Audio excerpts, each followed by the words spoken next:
In a speech made right here in New York, Farrakhan bought the story of the curse and said, and I've got it on tape, I got it on video, and I got it on audio,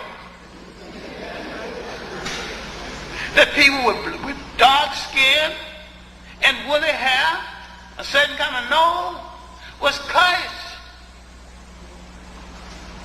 And that the texture of your hair and the texture of your eyebrows supposed to be the same.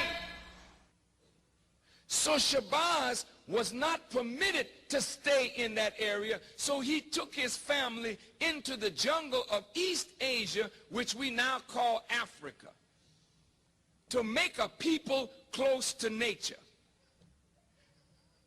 And the Honorable Elijah Muhammad said, this is the origin of kinky hair, because we didn't have kinky hair prior to that. The hair on our head was like the hair on our eyebrows. The hair on your eyebrows straight, the hair on your head is not the same as the hair on your eyebrow. But the hair of every other people is the same as their eyebrow. Your eyebrow straight, your hair something different. Wouldn't you like the hair on your head to be as straight as the hair on your eyebrow? That's why you're so busy frying it. That's why you're so busy pulling it. Because your nature tells you that the kink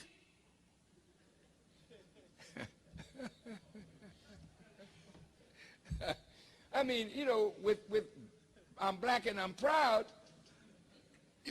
we got to learn to be proud of kinks.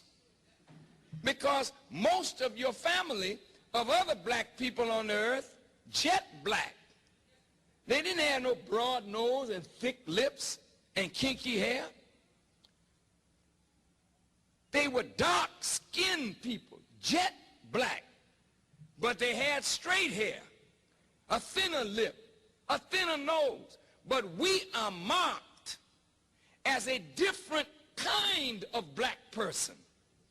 And we were rejected and despised, not only from the circle of the gods, but we were despised and rejected by all the other dark people of the earth. This is why today black people with kinky hair and broad nose and thick lips are rejected in every society. I want you to hear me well tonight. Yes, sir. Why are we rejected? Because the essence of beauty is in obedience and submission to God. And the essence of ugliness is when you rebel against God. And when you rebel against God, in your rebellion, you are marked with a certain mark of your rebellion, which is the disfigurement of your internal self, which manifests in the disfigurement of your external self. And this is why when you look at our people, wherever we are found on the earth, you find us either disfiguring ourselves physically because we are disfigured on the inside because of rebellion. He's saying with his high yellow self that he is pretty and blessed by God.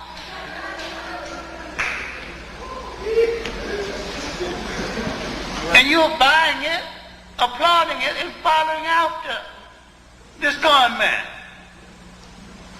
And you would follow him to Washington. It was an achievement for who? Nelson Mandela.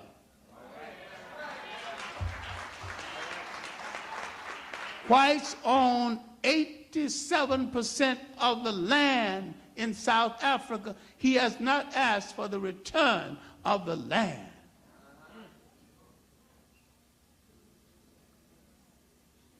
A small minority of whites. This one thing we have to get it through our skulls. We will share in Africa only to the extent that someone shares with us in Europe. And if we think we're going to go down the NACP route, we just got to have one near us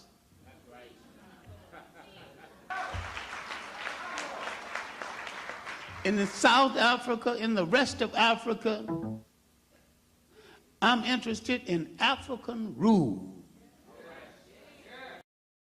If you can't make a decision about the wealth of your country, a foreigner will decide whether you pay the soldiers, whether you pay your civil servants, and they devaluate your money when they get ready, and sooner or later they're going to demand your land as collateral. And when people take your land, they take away your nation. Land is the basis of nation.